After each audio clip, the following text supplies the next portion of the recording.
Good morning, everyone. Bright and early. I'm 2 minutes late. I'm sorry. Should not be a sign for the year. Shana Tova, Pitkat Tova, as everyone says. We have 2 dapim to do, so let's get started and do it as expeditiously as possible. But today's daf in Masechet Bava Batra is Kuf Tet 109. And yesterday, on Friday, we started a new parak called Yesh Nochlim, which talks about the Seder of the Yerusha, which is quite complicated in the Mishnah, but in reality, it's not so complicated at all. So I'm gonna say it briefly. Obviously, what I'm about to tell you is a brief version, and there are a lot of nuances that we're going to discuss in the next couple of weeks. But the basic rule of Yerusha, Rosie, you're listening? Get this, you'll get everything, is that if a person dies, their inheritance goes to their sons. Now, for the purposes of Yerusha, your sons can be dead and still you Yorish. They don't need to be alive, okay? Meaning, if a person has sons, and let's say one son, and that son has a child who has a child, so you have a great-grandchild, and you die, that person dies, it goes to that great-grandchild, because that's their son. So when we say son, we mean son and anyone who comes from that son. But if the person has no sons, meaning either they don't have any sons, or their son had children, but those children are all dead, then it goes to daughters. So that's what the Benot Stavchad, that's what the pasuk actually says. Mainly Ishbanim, it goes to the daughters. Okay. What if the son only had daughters? If the son only had daughters, it goes to those daughters. So okay, because the way the Yerusha goes, it goes to that son, and then it goes from whatever that son would be. So that's a good question. Though we're actually going to get to see some of these details. So sorry, we're doing a little overview, even though we're going to run way out of time. If a person dies, their possessions go to their sons. And as I just mentioned, this is a super important detail. The son does not have to be alive, right? The son has to have Yorshim who are alive, but it goes to the son, and anywhere it will go from that son. If he has no sons, then it goes to his daughters. And the same is true about the daughters and their sons and their grandsons, etc. If he has no children, so then the halacha is, and this I'm giving away the whole thing here. You're getting like the whole thing for free here. If he has no children, it goes to his father. Now, the Torah does not say that. So this is what our whole beginning of the parak is talking about, is how do we know that? If he has no sons, no daughters, it goes to his father. If his father's alive, his father gets it. If his father's not alive, then it goes, this is the simple rule, to any children from that father, right? So the Yusha went up one step to the father. It goes to children of that father. Now, we call children of a person's father his brothers, right? That's the terminology we use, or sisters. So that's where we go next. If the person has no father, now, of course, everyone has a father, right? But the person's father is not alive, and that father left no Yorshim, then it goes to his grandfather. And if his grandfather's alive, it goes to his grandfather. Again, the Mishnah says nothing about this. If the grandfather's alive, it might go to that grandfather. If the grandfather's not alive, which would be pretty common if a person died, his grandfather wouldn't be alive, it goes to the grandfather's children, not his father, who's clearly not alive, or this wouldn't happen, but his uncles, okay? So that is the Seder Yerusha simplified. Now, the Torah, in the Torah's great style, just chooses not to tell it to us the way it means it, right? So the Torah says nothing that sounds like what I just told you. And the Torah, in fact, says in Parshat, where are we? We're Benot Stavchad. I'm just going to read it. One important detail that you didn't mention is, and we had a long discussion in the Shir on Friday, is that the Torah does not explicitly say that it goes to the son. It just says if ain lo bat, and we assume it goes to the son. But we went through the Rashbam and Tos, whole thing, and it does not say that it goes to the son. Correct. The Torah, you're right. A lot of the details I just told you, and the grandfather's never mentioned anywhere. So I'm just in Parshat Pinchas. I'm going to read it very briefly. Again, we don't have time. I encourage everyone to get a chumash after Daf Yomi and read the Parsha Benot Tzlafchad, which is the 27th chapter of Pinchas. And they complained that they had no brothers, right? And their father died. Where's the Yerusha going to go? So Moshe goes to Hashem, and Hashem says the following: Benot Tzlafchad are correct. You should give them a nachala and tell, now pasuk chat, Bnei Yisrael tedaber leimar, these are the rules. Ishki yamut, if a person dies, and as Ken just said, uben ein lo, he has no son, which we're going to learn today, and I'm sure you learned yesterday, implies if he had a son, that would be obvious. We'll just go to the son. But if he doesn't have a son, havartem et nachlato lebito, then you give it to the daughters. And if he doesn't have a daughter, I just told you that if a person doesn't have a daughter, it goes to his father. That's not what the Torah says, though. Torah says, it goes to his brothers.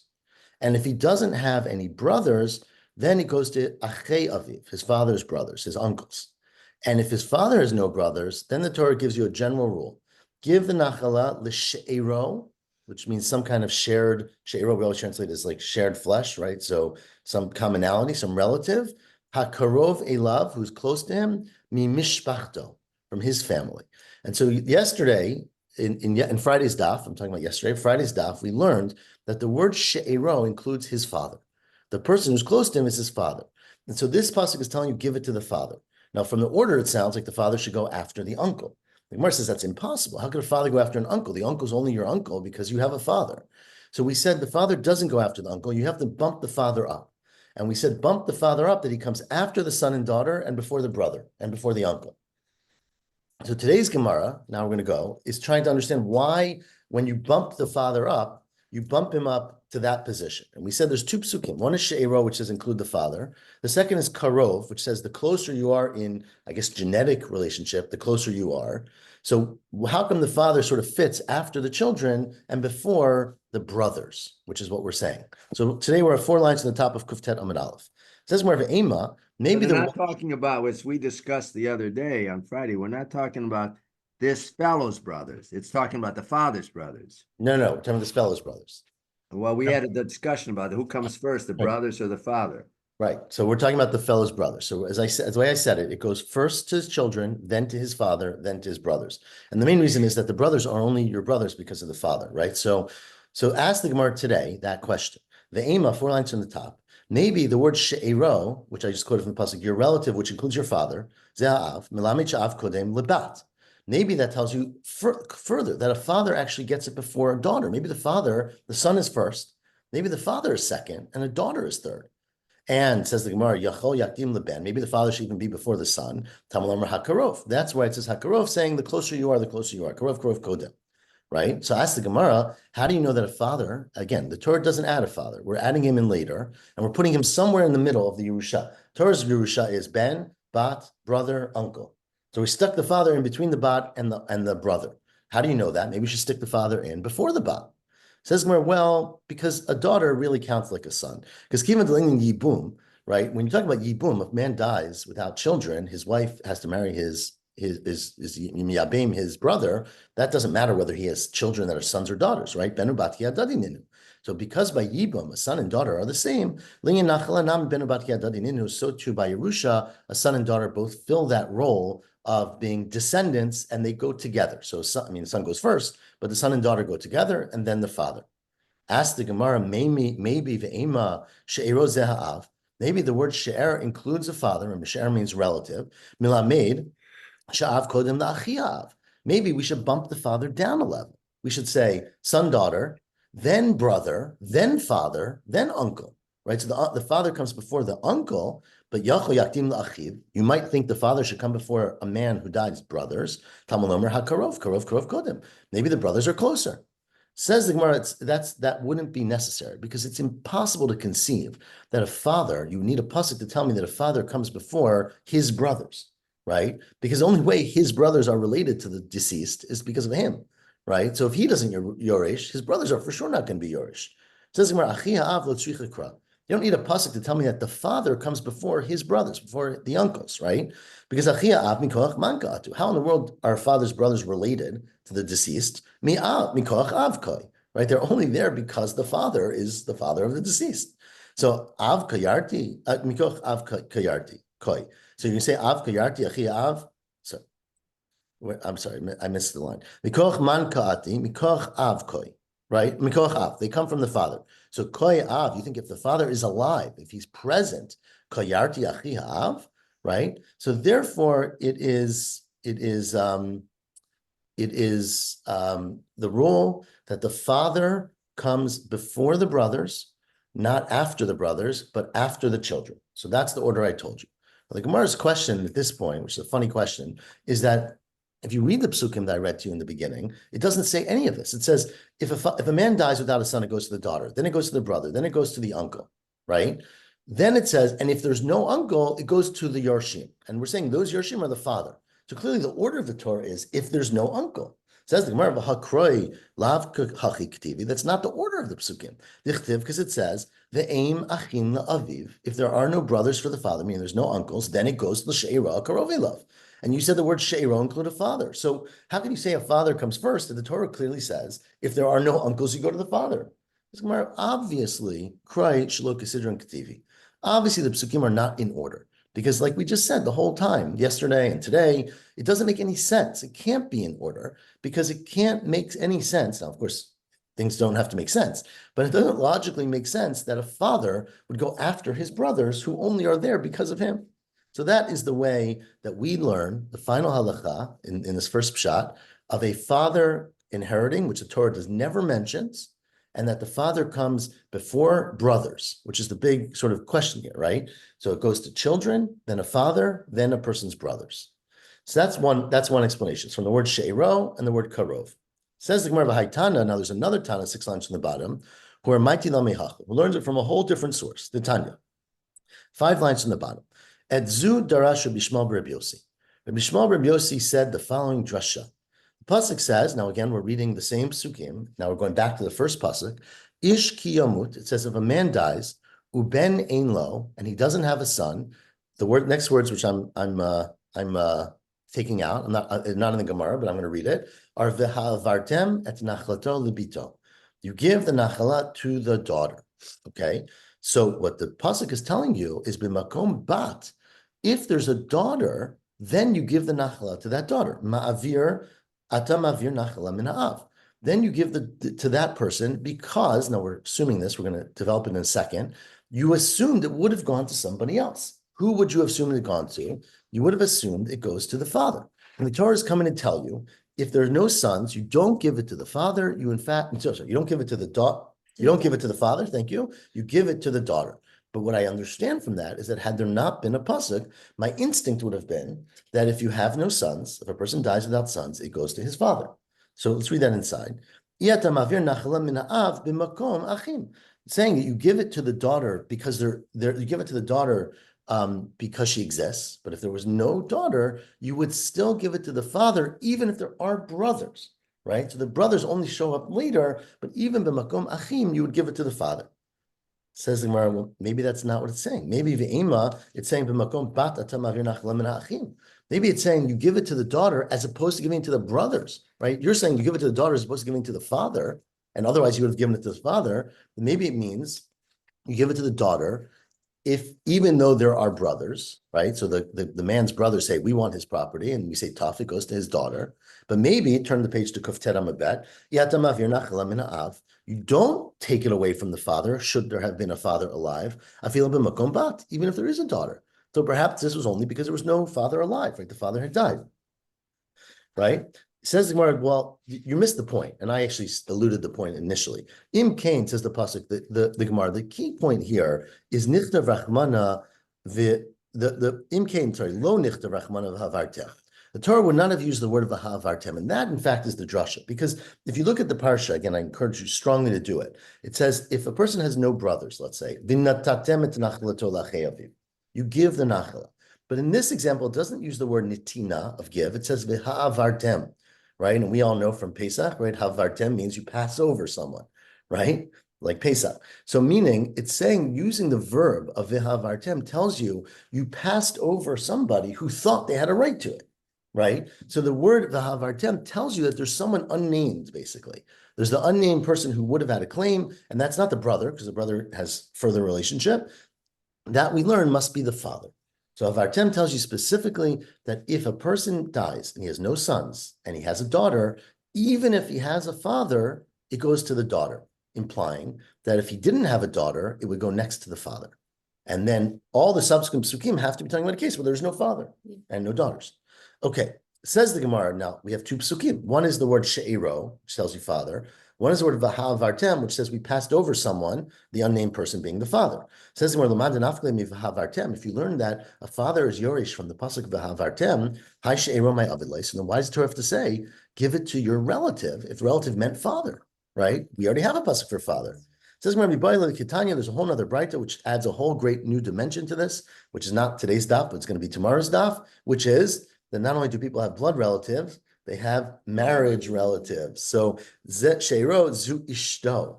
That includes a person's wife. That's how we know that a husband is yorish the wife.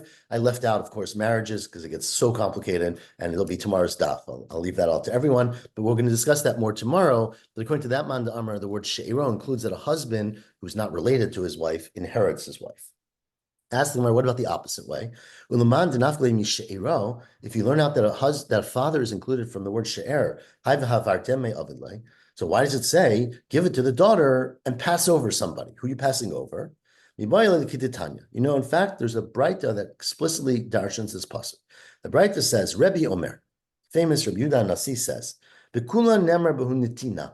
Rabbi noticed this detail in the pasuk, right? By every Yerusha, it says, give it to the son, give it to the daughter, or give it to the brother, give it to the uncle. V'kan nemra behen havara. Here it says the word havara, you pass it over. What does that imply?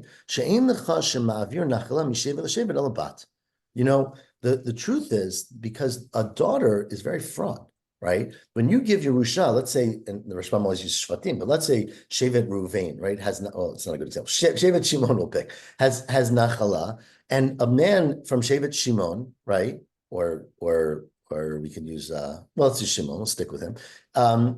I was going to say Ephraim, that's where it's right, it's from Ephraim. Anyways, Shevet Shimon, he dies, he has no sons, he only has daughters. So he gives the Nachala to his daughter, but that's a very fraught giving, because it could leave the Shevet, right? Because if that daughter marries a man from a different tribe and she then has a child, that child, or her husband, but let's just say the child will inherit her. The child goes after his father. His father could be from God, right? And so therefore, when you give Yerusha to a daughter, it's essentially almost giving it away, or potentially giving it away if she doesn't marry into the tribe.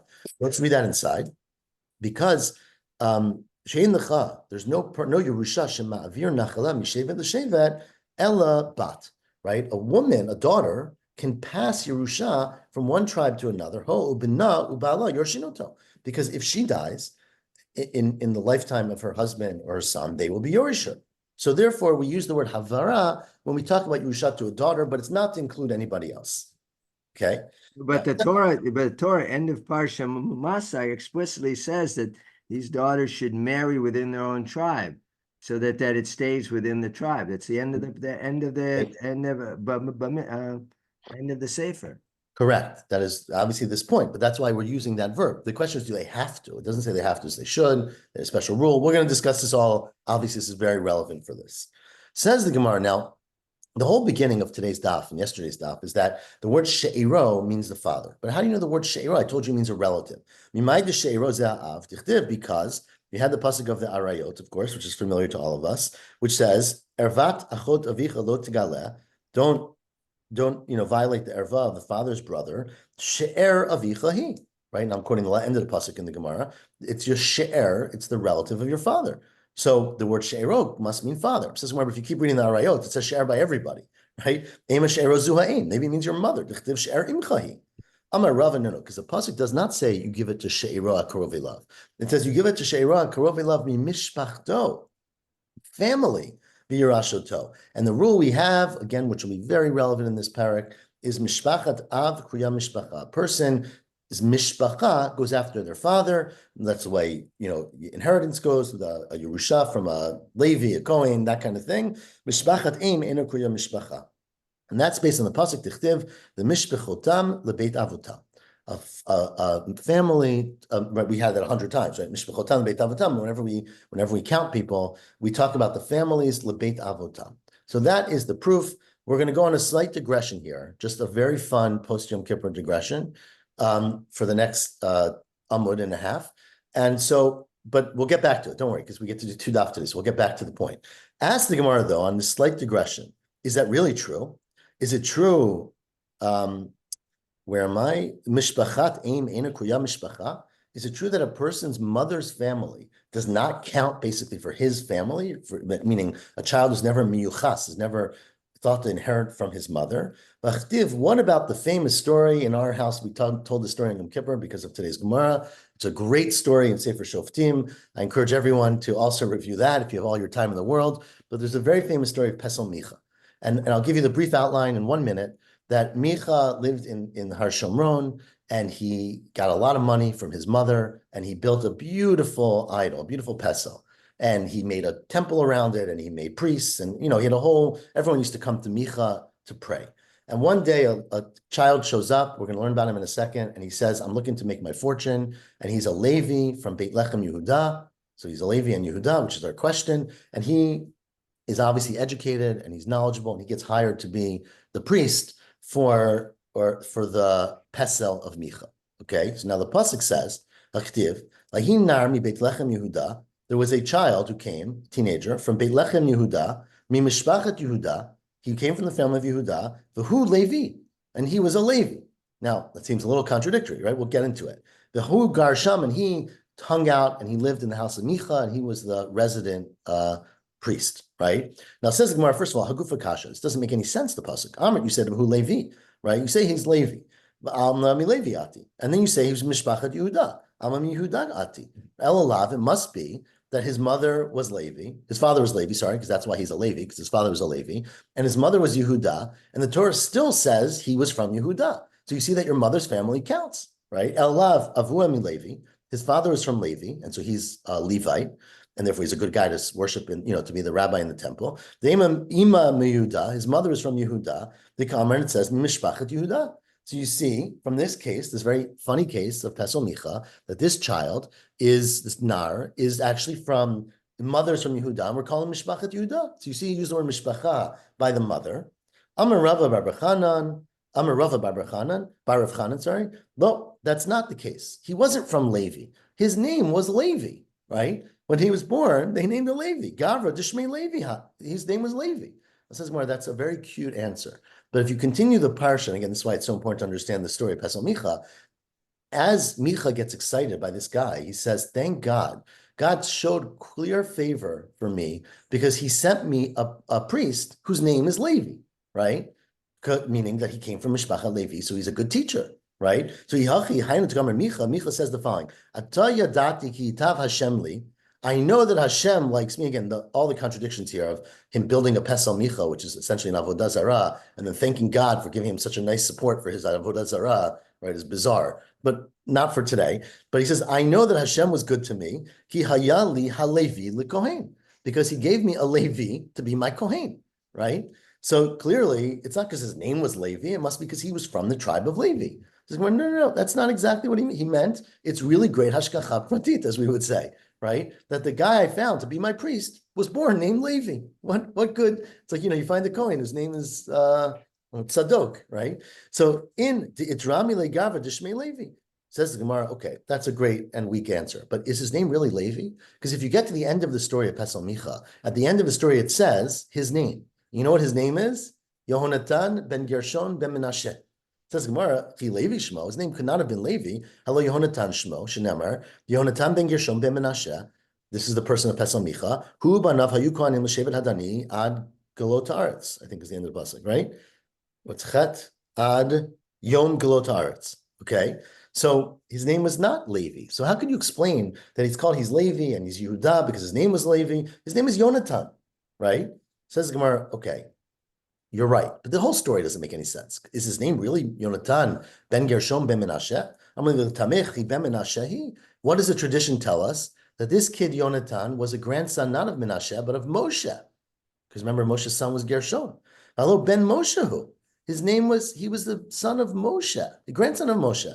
Dichtiv b'nei Moshe Gershom ve'Eliezer. Now again, the fact that one man named Gershom is the son of Moshe is not exactly compelling, but this was the tradition of Chazal, is that this child, Yonatan ben Gershom, ben Menashe, was in fact ben Moshe. So why does the Torah call him ben Menashe?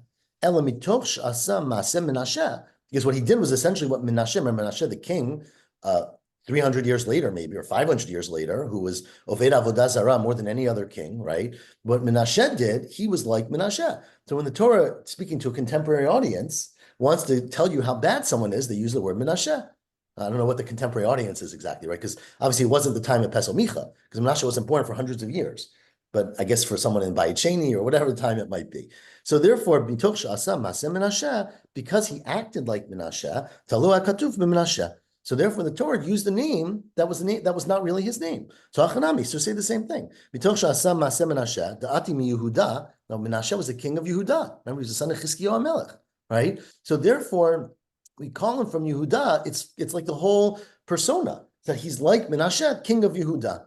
So therefore, Talua Katuv Yehuda, but in fact, he really was from Levi because he was really the grandson of Moshe. Moshe was from Levi, so he was a real Levite. He was called Yehuda because he didn't act like Menashe Melech Yehuda, and therefore there's no proof from here that you go after a mother's family. His father was from Levi. Amar Reb Yochanan. Now says Reb Yochanan Shum Ben Yochai, the second wide line. Mikan, you know what you see from this whole pasuk and this whole story is Mikan shetolin kilkala b'mikukal, that you always should like reference, right? You say someone is really bad like that person, right? Not for Lashon Hara, but someone is established, like Menashe was bad, or Yeravam ben Nevat. You always say the person is like that person. The Biosi Bar Chanina Amar Mihacha, there's another pasuk that tells that, because this is just a very I would say distracted Gemara. But another a story is it talks about, remember in Sefer Melachim, beginning of Sefer Melachim, it talks about the son of David who came to rebel against him instead of Shlomo, Adoniyo ben Chagit, right? And it describes Adoniyo in the pasuk, and it says he was super nice and bright and pretty, and everyone loved him. And it continues and says, "V'gam hu tov toar." He looked nice, me'od, very nice, like the names. Gam tov toar me'od. V'oto yolda, he was born to her. Yolda is a female, right? He was born to his mother, acharei Avshalom, after Avshalom. Now that implies that he's a brother that has shared a mother with Avshalom, but that's not the case. Hello, Adoniyo was ben Chagit, and Avshalom was ben Ma'acha. So Adoniyo and Avshalom did not share a mother. So why does the Torah say he was born to her after Avshalom? Ella mitoch she'asa ma'aseh Avshalom, because he acted like Avshalom, who was the famous one who was marad b'malchut and tried to kill his father. Talu hakatuv ba'Avshalom. So it described him as if he was like a brother of Avshalom. He was a brother, but if he was like from the same mother of Avshalom, even though he's not. So you see from here that we sort of assign kind of guilt almost, not guilt, but we try to describe people based on who they are acting like. Amar Rabbi Elazar, in a continuation of this, we are 6 lines from the bottom. Le'olam yidbik adam b'tovim. This is a very good lesson post Yom Kippur too, I guess.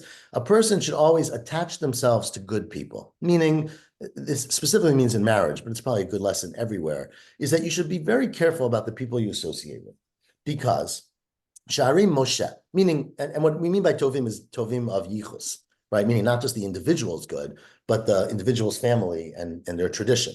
Because Moshe, right? Moshe was a great person by all accounts, but he married Nasa bat Yitro. He married the daughter of Yitro. Now Yitro was not a Jewish; he was an idol worshiper, right? And Yatzam Imenu Yehonatan, and he had this grandson. Again, might be great grandson, but let's just say descendant named Yehonatan, who was the priest for Pesel Micha. So that turned out pretty badly for Moshe. But Aaron, his brother, Shenasa bat Aminadav, he married Aminadav's daughter. Aminadav was an elder of the Jewish people, was a very respected person. His grandson was another person who didn't worship idols, but fought idols. Yatzim Pinchas. That's a great, beautiful drasha for the rabbi's speech. But the reality is that Pinchas also came from Yitro, because Pinchas lami Yitroati. How can you're like, Pinchas is so much greater because his grandfather married Bat Aminadav, but he had Putiel in his family. Putiel was exactly. It's the next passage. David says Elazar ben Aaron. Remember Elazar, the father of Pinchas. Lakach lo mipnot Putiel lo liisha. He married the daughters of Putiel. Now, Putiel is a very weird term, and we understand. But who is Putiel, right? My love, it means Putiel means that he fattened up animals for worship because his grandfather or some great grandfather was Yitro. So although Aaron married Bat Aminadav, his son Elazar married a descendant of Yitro, maybe from his father. Pinchas, not Elazar. No, Elazar's father married a daughter of Putiel, right? So it says Elazar ben Aaron married Putiel, and he had Pinchas. Right, so Pinchas also came from the Zera of Yitro. So why is he so much better? Says the Gemara, no, that's not what it means. It means 2 lines from the bottom. The Atimi Yosef. Putiel is not a reference to Yitro. It's a reference to Yosef, who was pit be Yitro. He stepped basically. He degraded his Yetzer, meaning Yosef confronted the desire to sleep with the wife of Potiphar, and he overcame it. And so therefore, that's why he was so great.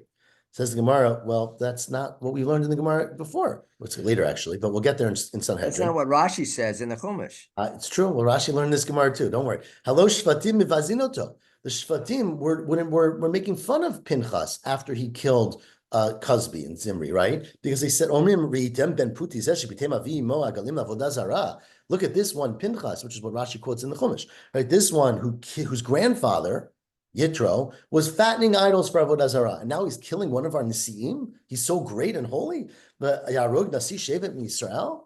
So how do you explain it? Ella says more, you're right. And the Rashbam struggles a little bit to understand how we learn two things from this. But we basically learn from the pasuk of Benot Putiel that maybe the word Benot is plural, maybe Putiel has a yud that's extra, but it means he was from both. That Pinchas came not only from Aaron, but from the children of Yitro and Yosef. He had all the yichus, good and bad, altogether. Ella I avua di'ima mi Yosef. If his mother's father, his grandfather was from Yosef, then his mother's mother was from Yitro. Ima di'ima mi Yitro, or the opposite, right? I avua di'ima mi Yitro, ima di'ima mi Yosef. Take a nami dichtev mi benot Putiel, which is tarti shma mina. You see both. So in fact, Pinchas was a little better because although he did come from Yitro to some extent, he also came from Yosef, and of course he also came from Aaron, his grandfather, right? So this is his mother's father's lineage. So therefore, what we learn from here so far, and we're now at the top finally of Kuf Yudam and Aleph, is that it does matter, even if the person you're having a relationship with, the person you're marrying, the person you're dealing with is a wonderful person, and no one's doubting that. The fact that they come from something increases the rate of concern of those influences impacting the person. And, says the Gemara 4 lines in the top, Amarava, this is a very important rule, Hanosei Isha, a person who marries a woman, again, so we must be talking to a man in this case, Tzarich sheyivdok achaya, sorry. He should check her brothers, meaning he should investigate and understand, look at the Instagram accounts of all her brothers. Yeah, this is Elazar and Aaron and Aminadav. Shenemar, right? You're very good, Ken. You're on top of all the Gemaras. But I know that's from the Chumash. As the Gemara says, the Chumash gets it from this though. Shenemar, vayikach Aaron et Elisheva bat Aminadav, right? Aaron married Elisheva, the daughter of Aminadav, who just said was a great man. Achot Nachshon. Elisheva was the brother of Nachshon. Now, who cares, right? Says the Gemara, I know that he's a brother. Shemashu Shenemar bat Aminadav. If you tell me that Aaron married the daughter of Aminadav, we know the children of Aminadav are Nachshon and Aminadav, right? Ani yodea sha'achot Nachshon hi. Right, I know that she must be the brother of Nachshon, because if she's Elisheva ben Aminadav and Nachshon is Nachshon ben Aminadav, he must be her brother. Torah specifically says that he didn't just marry her because she came from that family. He married her partly because he knew her brother, right? So knowing the brothers and checking out the brothers has an impact on how you would view a future family. And Tanya, in fact, there's a Braita that supports this, which says, Rov banim domin lachi ha'im, that most traits of a child come, or similar, I don't know exactly how to translate this, come from the mother's brother. So basically, children follow the mother's brother. Again, I don't know if every family wants to hear that, but that's nonetheless what the Gemara says. Anyways, now, because we're not ready to go back to Bava Batra yet, we're going to finish the story of Pesel Micha. Right, so this child, again, bizarre story, incredible story. Again, beautiful inside the text. This isn't the mother's brother in this case. Nachshon was her brother, not Elisheva's brother. Correct. Yeah, but the children. So then their children would be like Elisheva's brother, like. Oh, Nachshon. Right. Okay, right. So now getting back to the story of Pesel Micha. So remember, I told you Micha inherited a lot of money, built this beautiful Pesel. I call it an idol, which is what we translate Pesel as, but obviously it's clear he was still worshiping Hashem. So whatever he viewed it as.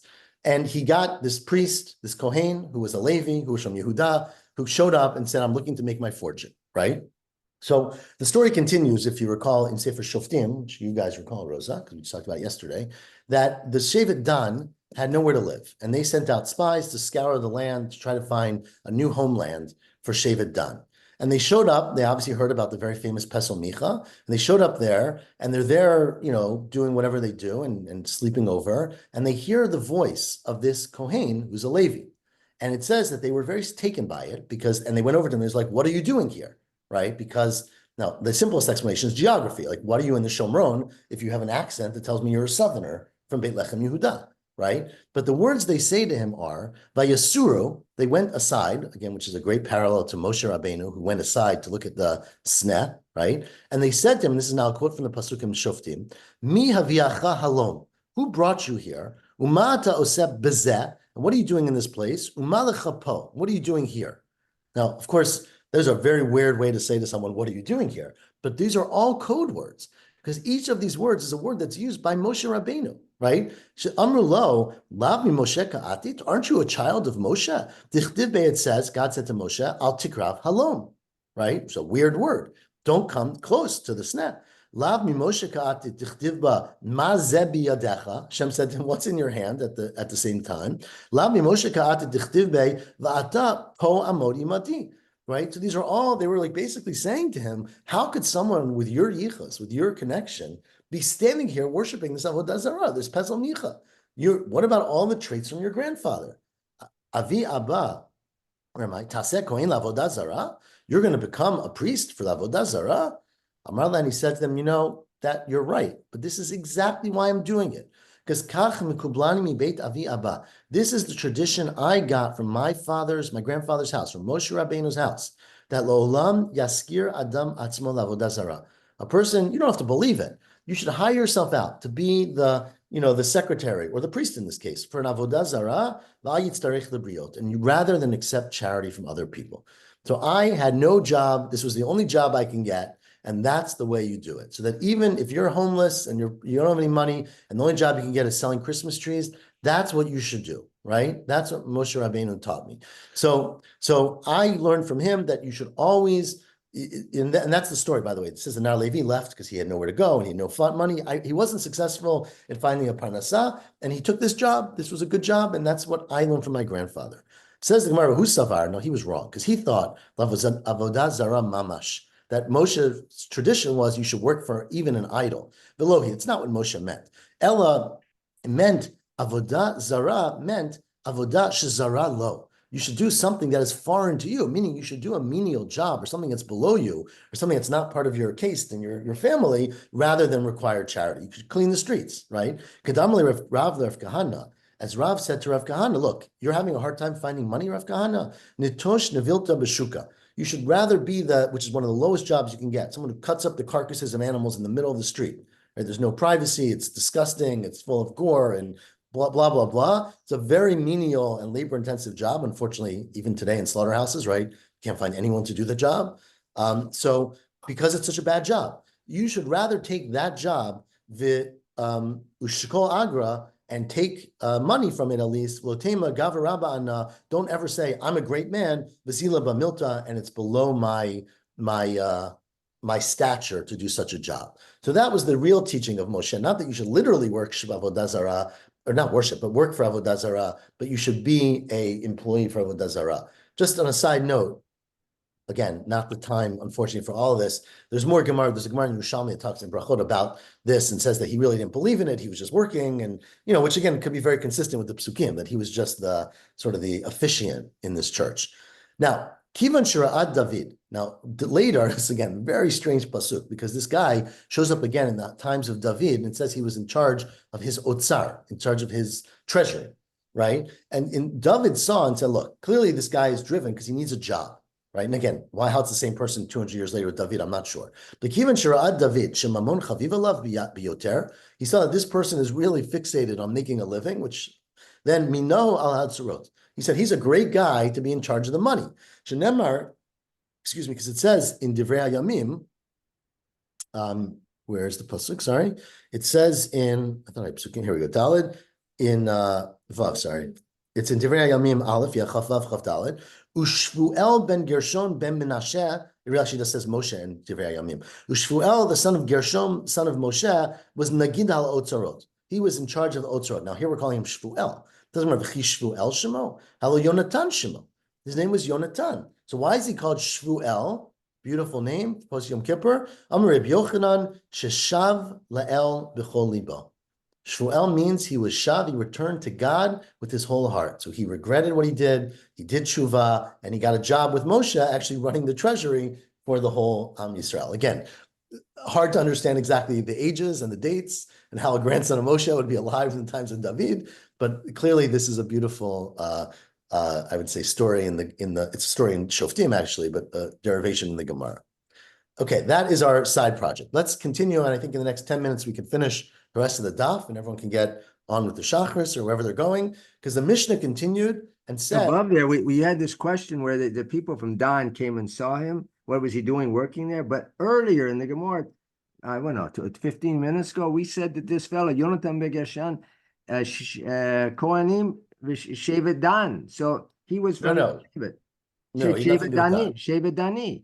Where are you talking about? Earlier in the Gemara, it says No, Kohanim. Sorry, Ken, let me explain quickly because it's a little off topic. So what happened in the story in the Navi, just to give you context, it's a beautiful story, I encourage you to read it, is that Dan came to find a new land. They stopped at Micha's house, they saw how beautiful this service was in his temple, and they decided when they found their new land, they were going to hire this kid to be their chief priest. And so they actually kidnapped him from Micha. They stole it. They stole Pesel Micha and set it up as their chief idol, and they set up Yonatan ben Gershon as their priest. So he ultimately worked for Dan because he paid whoever paid him the most. He worked for. So the end of the story is that he actually left Micha and they stole Pesel Micha and set it up in Dan, up in the north, up in Lebanon. But anyways, it's a very interesting story, but not for today's daf. So continues the Gemara, Habanim et Av. The next thing in our Mishnah we said is that sons inherit a father. Okay, now that seems pretty obvious. Says Gemara Minolan, how do you know that sons inherit a father? Because as Ken pointed out, yes, from his learning on Friday, it doesn't say in the pasuk that if a father dies, it goes to his son, right? It says if a father dies and he has no sons, it goes to his daughters. Says Gemara, how do you know that a son inherits? Minalan, because it says Ishki Yamut, and he doesn't have any daughters, he doesn't have any sons, it goes to the daughter. So that I understand from reading that pasuk, Taima de Ein Lo Ben. It's because he doesn't have any sons that it goes to the daughters. Hayesh Lo Ben, if he had a son, it would obviously go to the son, Ben Kodem. Amalei Papa Abaya, well, that's an interesting limit, but you can't prove that, because Ihachi, maybe you should say that, look, if you have a Ben, if a man dies and he has a son, the son inherits, lirot, meaning if he only has a son, right? Ika Ben, lirot, lirot Ben. If you have a son, the son inherits. Ika Bat, if you have a daughter only, right, meaning that you die and there's no sons, the daughter inherits, Tirot Bat. But Ika Ben Ubat, maybe if you have a son and a daughter, no one gets it. Lo Hai Lirot, the son doesn't get it, but Lo Hai Lirot, and the daughter doesn't get it. Meaning the Torah is only saying, if a man dies without a son, it goes to the daughter. And I would understand the opposite. If a man dies without a daughter, it goes to the son. Maybe if a man dies and he has a son and daughter, no one gets it. So what do you mean no one gets it? So who's going to get it? Elaman Lirot. Who are you going to give it to? The government? Right? Elaman Lirot, turn the page to Kof Yud Amabet. Atu Bar Kasha de Lirot. That's literally the government, right? The Bar Kasha, the Moshel Ha'ir, the president or the governor of the city is going to get it, meaning it has to go to someone. Says, well, no, that's not what his question was. Second line of Kof Yud Amud Bet. Hachi Kamina. This was the question that Rav Papa asked. Ika Ben Ubat. Maybe if you have a son, it goes to the son. If you have a daughter, it goes to the daughter. If you have a son and a daughter, maybe then Lo Haili wrote Kule. Lo Haili wrote Kule. It doesn't go to one person. Maybe they split it. So egalitarian, right? Eliki Hadadi Lirtu. Maybe it goes to the sons and the daughters, right? Which is not the halacha. But maybe that should be the halacha. Amalei Abaya says, Gemara, 1 second. It's Mina. Do you really think, said Abaya to Rav Papa, that you need a pasuk to tell you that Hecha Deletle Elachad Bra, that if the person only has one son, Lertinu Lekula Nichsi, right? Maybe that a son, if he only has one son, and a daughter, that the son doesn't get everything. This is more Dilma Hakam Ashman. Maybe in fact that's what the Torah is telling us. That the Bat Nami Bat Yerushalayim. Yeah. Says Rav Papa, why are you so confident that only sons inherit? Because that's the halacha you said. But how do you know that from the pasuk? Maybe son and a daughter share it. Says Gemara, well, you're right. But hahu mikol bat yereshet nachala nafka, right? We learned already that a daughter is sorry. So let me just read the question. Maybe the chiddush of the pasuk is that bat nami bar Yerushahi, that the whole point of the Torah is to tell you that a daughter also can inherit. Answers the Gemara, no, we know that from a different pasuk because it says elsewhere in this pasuk is much later, as Ken was saying, at the end of Sefer Bamidbar, it says the chol bat Yoreshet Nachala, that a daughter, in fact, can be Yoresh if there are no sons, Nafka. So we learn from this pasuk in the end that, in fact, you don't need to tell me, right, that it would go to a daughter and a son equally. You go to a son first, and then you go to a daughter if there are no sons. So that is the first limud. Rav Acha bar Yaakov says Mehacha. Rav Acha bar Yaakov says it's from a different pasuk, because the pasuk says earlier in the question of Benot Tzlav Chad, actually later, but later when we talk about the question of Benot Tzlav Chad, they say Lama Yigara Shem Avinu Mitoch Mishpachto, right? Why should our father's name be less Yigara? Why should it be less in our family? Ki ein lo ben, just because he doesn't have a son. Why should our father lose out because he doesn't have a son? Now the implication is Taima ein lo ben, ha yesh lo ben koden, right? Maybe in fact he was asked. The daughters of Tzlav Chad were saying, right? Why should our father lose out because he doesn't have a son? Implying that if he had a son, it's obvious it would go to the son. But that's not clear. That we know that's a question that they asked.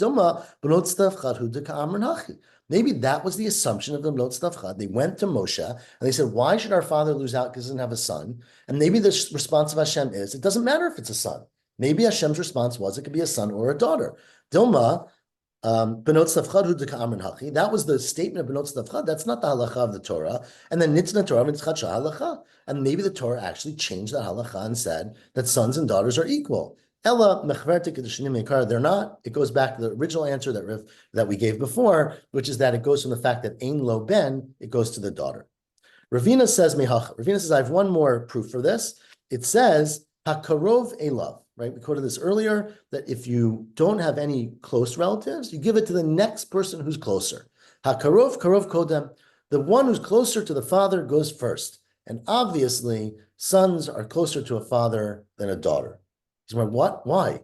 Right? My korva, the ben mipat. Who said that a son is closer to his father than a daughter? Right? Says, well, I know why. Because we had this halacha yesterday on Friday.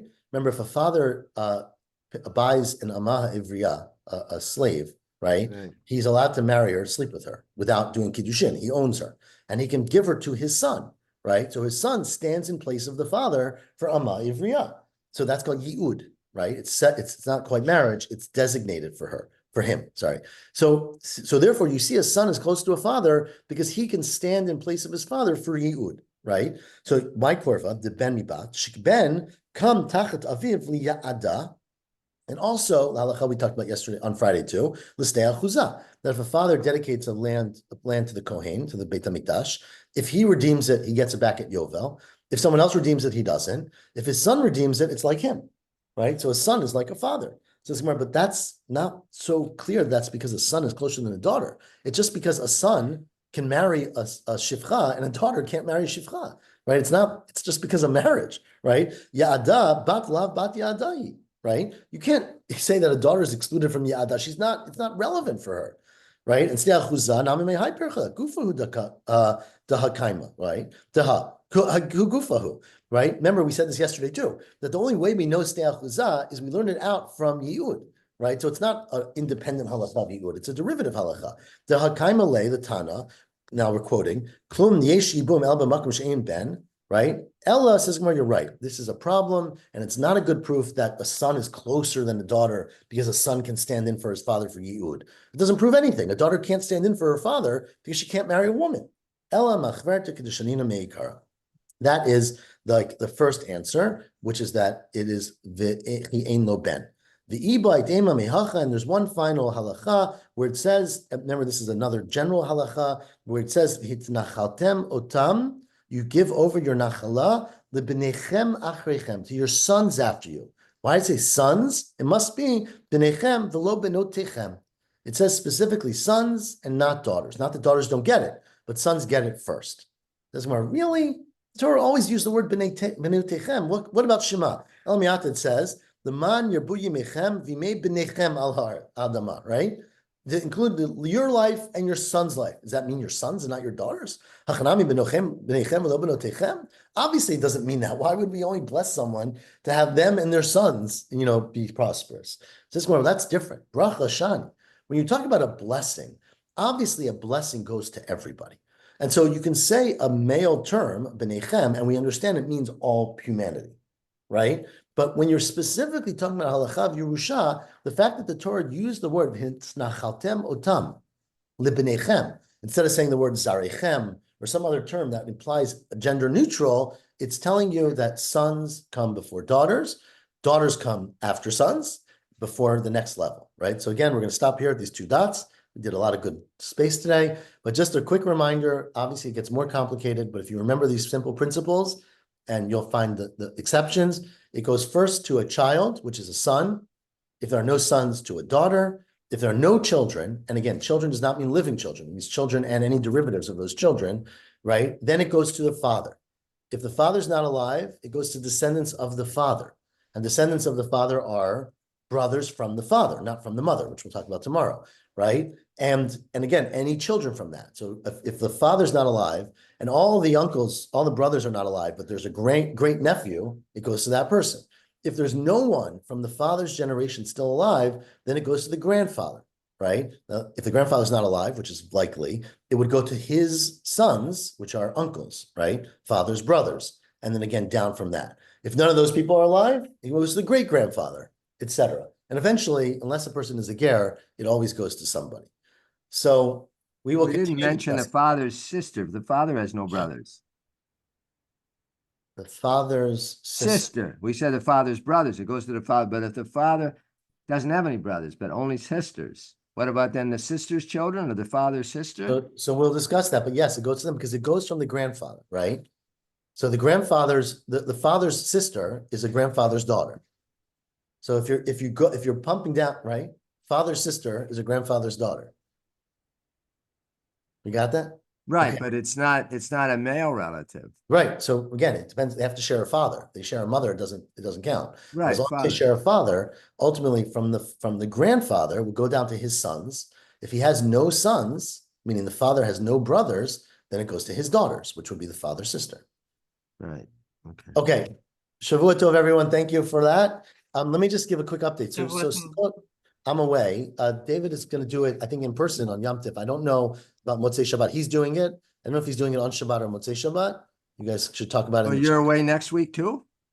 I'm away for Sukkot in Baltimore, and we're driving back Saturday night, so I definitely can't do it Saturday night. But Sunday morning, God willing, we'll learn in the sukkah somewhere. You'll be in your sukkah, I'll be in mine, hopefully. Next Sunday, right, is Chol HaMoed. And then the following Chag, second day of Chag, I'm in Riverdale. And so if everyone's around, I'm happy to learn in person on Thursday, which is Shmini Atzeret, and in person on Friday, which is Simchat Torah. And then Shabbat, I'm happy, Shabbat Bereshit, we can do Motzei Shabbat if that's easier for everyone. Okay. Shavua Tov. So Shavua Tov. I'm not here for the whole Chag. Okay, well, hope some can join, but we'll take what we get. I won't. I'll either find another daf in Lakewood over Yom Tov or catch up on recording on some daf somewhere. Okay. Take care. Hello.